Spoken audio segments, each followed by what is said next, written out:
must-have for your routines? I would say my ginseng serum. Your ginseng serum. Baby, I know the red, hypnotic fantasies going through her head. I jump into my SL6, I gotta make my way to the crib magic. I see my baby as I step inside, she's sharing that day with those bedroom eyes. Honey sipping on some Chardonnay, the sex is even better when she's feeling that way. Okay, so today we're gonna do 22 questions. The noise is gonna be bad. Oh my god. Just wait, okay. Okay, so today we're gonna do 22 questions with Yin Hei.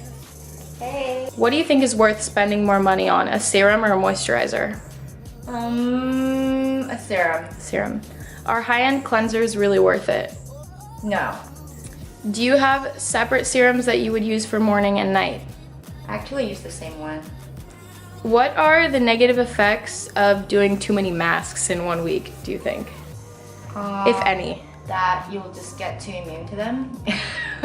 If you could only use one makeup product for the rest of your life, what would it be? Eyeliner.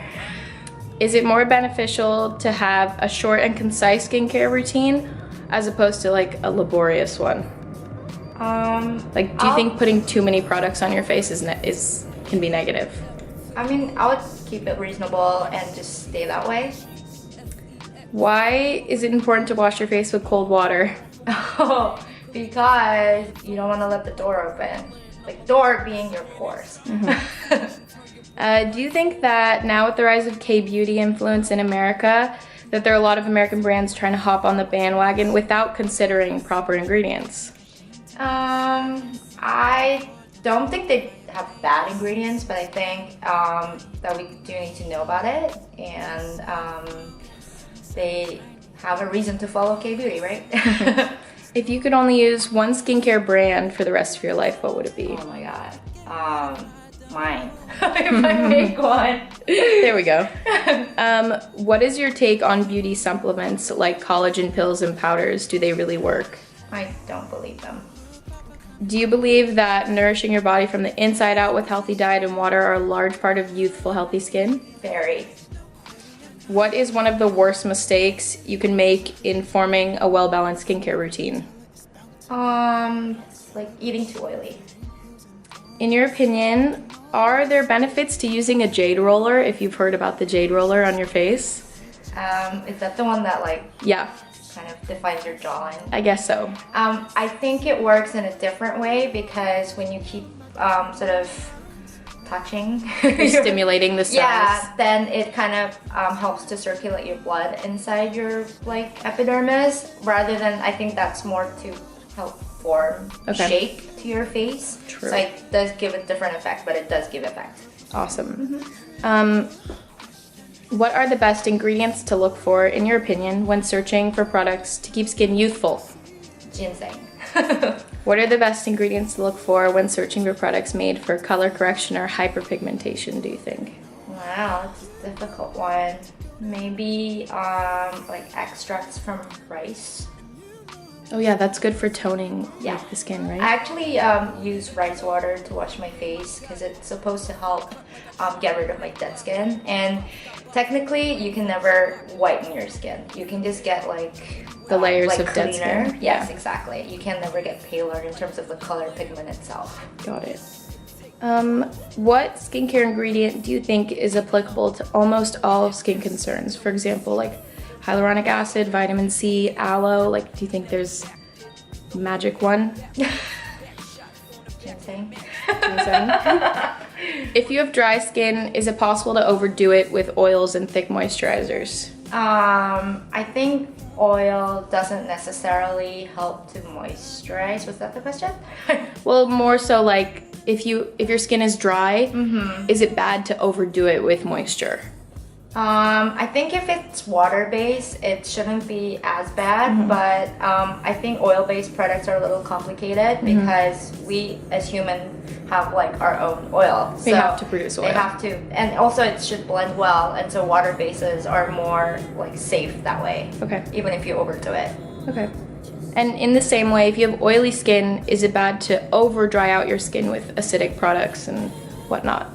Yes, because when you have oily skin, I think it's just a matter of balance. It's not because you have too much oil. It's probably something else from inside, like maybe it's your stress, or this is more than a word, or anything that you have going on other than just your skin, and it breaks out on your skin. So it's probably not just by like drying it out, but you might want to balance everything like internally. Yeah, it could be hormonal. Exactly. All right, and then how important do you think is it to understand what ingredients go into the products you're using? Definitely. In terms of, more so like in terms of harmful chemicals and things like that. Definitely. So this is an interesting question, and I'm elaborating, but back in 2012, I was part of a project to bring in this new brand from Berlin called Noise, and it's actually a cell-based brand that this what do you call, like somebody who blends in like different chemicals to make a product. Oh god. He was like a scientist idea. in like L'Oreal Group or all these big groups, and he mentioned like 99% of all the products that everyone uses is based out of chemicals. So when you use all those products throughout all of our life, like that, like little bits of chemical is gonna accumulate on your skin. It actually deteriorates your skin. Exactly. Yeah. So what he was making was just based out of like extracts of very natural ingredients, and then you base them all together. So it smells really weird. It smells like organic stuff, but it's not organic because they've already been processed properly. So it has the best extract on it. And so a lot of celebrities like Gwyneth Paltrow, Madonna were his clients, and the packet costs a lot of money for an annual use, but that's when he mentioned about like all these It's worth it for your skin, because for your face. that it's gonna like let every chemical on your skin to get out first, and then that's gonna go in there. Interesting. And then for our final question, if you could sum up what got you into beauty and skincare, and did skincare come first or the makeup? I definitely was not a makeup kid at all. Like some of my guy friends used to say like, why don't you put makeup on like you to look nice? And I was like, I don't care, because I know like I want to care for my skin first.